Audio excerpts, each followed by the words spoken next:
Hoje eu vou dizer a frase que eu já disse em outros vídeos. Às vezes o pior nem é morrer, é como se morre. O caso de hoje é sobre Ingrid Bueno, a gamer Sol, do jogo Call of Duty. Senta aí que eu te conto. O crime aconteceu em Pirituba, São Paulo. Era lá que morava Ingrid Bueno, mais conhecida como Sol. Ingrid nasceu em abril de 2001 e quando o crime aconteceu, ela tinha 19 anos. Ingrid Bueno era muito vaidosa, ela gostava muito de maquiagem, mas ao mesmo tempo ela era muito tímida, muito reservada. Ela era uma moça muito família, que não fazia nada de errado, ela trabalhava, ela estudava e ela gostava de jogos online. Ingrid jogava Call of Duty, um jogo online de tiro. E ela era pró, ela jogava muito bem. Ingrid era profissional no jogo. Ela fazia parte da equipe do time FBI e Esportes. E o nome que ela usava nos jogos era Sol. Esses jogadores como ela têm habilidades incríveis. Eu jogo Free Fire e, na verdade, eu jogo muito mal e eu fico olhando a habilidade deles. Eles jogam muito. É muito legal ver como eles conseguem fazer aquilo tudo. E ela era assim. A habilidade dela era incrível. Essas habilidades a tornaram muito conhecida no mundo dos jogos. Ela participava de campeonatos, deixando ela em evidência mais ainda. Ingrid gostava de cosplay, então ela ia em eventos caracterizada com os personagens que ela mais gostava. Segundo algumas fontes, Ingrid fazia tratamento psicológico e as sessões de terapia que ela fazia estavam surtindo efeito. Ela estava super bem. Ingrid não jogava o tempo todo.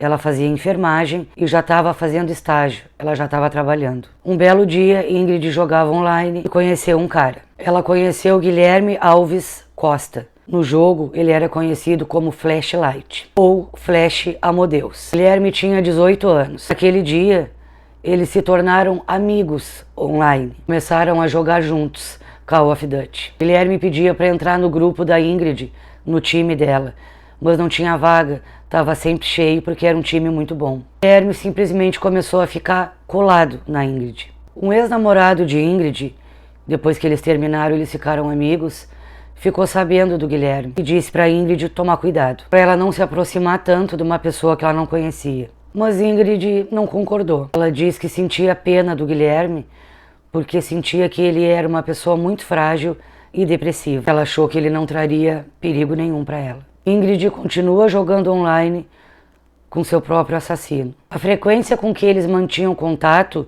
começou a ficar maior.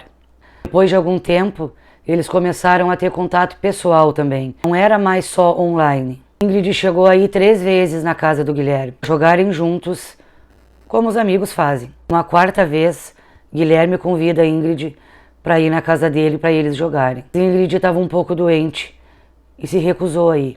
Mas Guilherme começou a insistir, ele não desistiu do convite. Ele disse para Ingrid que ele pagaria uma tatuagem para ela, porque um amigo tatuador estaria na casa nesse dia. Depois de tanta insistência, Ingrid cede e no dia 22 de fevereiro de 2021, ela vai até a casa de Guilherme. Ingrid faltou ao estágio, ao trabalho dela, pela manhã, para poder ir para a casa dele. Perto das 9 horas da manhã, Ingrid chega na casa.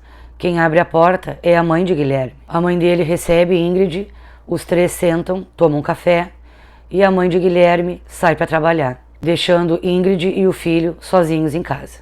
No turno da tarde, Guilherme começa a mandar mensagens no grupo de WhatsApp de jogos que ele participava. Ele mandou um vídeo também. Nesse vídeo aparecia Ingrid deitada no chão do quarto, numa poça de sangue. E nesse vídeo ele fala: "Que maravilha, partiu". É claro que as pessoas do grupo do WhatsApp pensavam que aquilo era uma brincadeira e os dois estavam fazendo uma encenação.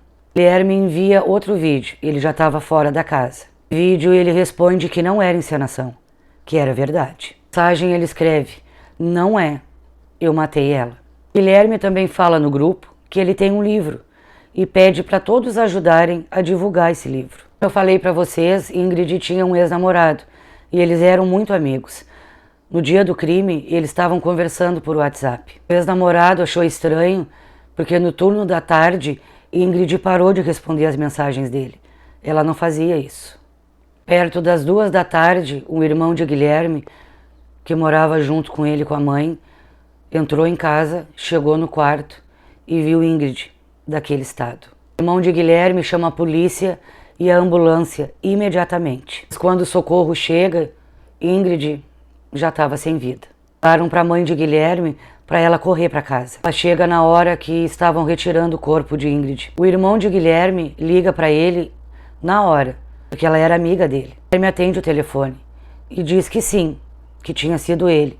E ele fez tudo aquilo porque Ingrid atravessou o caminho dele. Guilherme diz ao irmão que não ia se entregar para a polícia porque ele ia atentar contra a própria vida. Mas o irmão de Guilherme conseguiu convencer ele a se entregar pouco tempo depois. Ele se entrega para a polícia e a primeira pergunta que os policiais fazem é por que ele fez aquilo. Ele simplesmente responde, porque eu quis.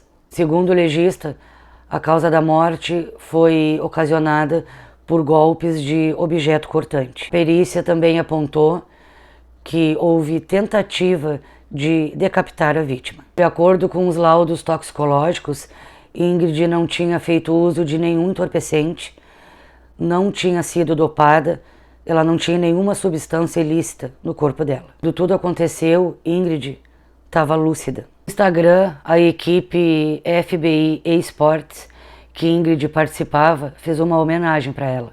De várias coisas que eles escreveram, eles colocaram que toda vez que o sol nascesse, eles iam lembrar dela. O mundo dos gamers ficou em choque, ninguém acreditava no que aconteceu. Guilherme foi preso imediatamente quando ele se entregou e foi para a delegacia e ficou sob custódia, aguardando uma vaga no presídio. A polícia, claro, conversou, interrogou ele na delegacia, conversaram bastante e fizeram uma pergunta para o Guilherme. Perguntaram quem ele queria atacar realmente fazendo aquilo com a Ingrid. Guilherme respondeu que queria atacar o cristianismo. E aí é perguntado para ele, mas em nome de quem tu quer fazer esse ataque? E ele respondeu, em meu próprio nome. Segundo a família de Guilherme, ele era muito educado, carinhoso, obediente, muito quieto, gostava de ficar bastante tempo no quarto jogando, ajudava bastante na casa, ninguém tinha nenhuma reclamação dele. Ele morava com a mãe e com o irmão numa casa simples e viviam uma vida normal. A família do Guilherme era do bem. Até na igreja Guilherme ia. Ele chegou ao ponto de querer ser pastor. Ele fez um curso de teologia para se aprimorar, porque essa era a meta dele. Mas de repente ele se afasta da igreja. 2 anos antes do que ele fez com a Ingrid, ele viu o irmão perder a vida por overdose no mesmo quarto. Esse episódio fez com que Guilherme ficasse mais recluso, mais trancado no quarto, jogando online. Dizem que ele se afastou da igreja por isso também, porque ele ficou decepcionado com Deus quando perdeu o irmão dele. Investigações da polícia revelaram que Guilherme e Ingrid se conheciam há apenas 1 mês. A polícia fez perícia nos celulares dos dois e identificou que o Guilherme tinha um perfil psicológico depressivo e que talvez um dia ele até tentasse atentar contra a própria vida. A polícia também se deu conta, nas mensagens de texto por WhatsApp que eles conversavam, que Guilherme não queria só amizade com a Ingrid, ele queria algo mais, ele queria um relacionamento mais íntimo. Mas Ingrid demonstrava que não tinha nenhum interesse, ela queria ser apenas amiga dele. Numa mensagem específica, a polícia entendeu que Guilherme premeditou todo o crime. Tem uma mensagem que ele escreveu para ela que dizia que ela deveria ser dele e que isso fazia parte do sacrifício, mas que agora ela não iria entender. Ingrid responde que nem tinha nada para falar, nem sabia o que ia falar depois de ler aquilo. Ela não estava entendendo nada. O livro que ele diz que tinha escrito, na verdade, nem é um livro.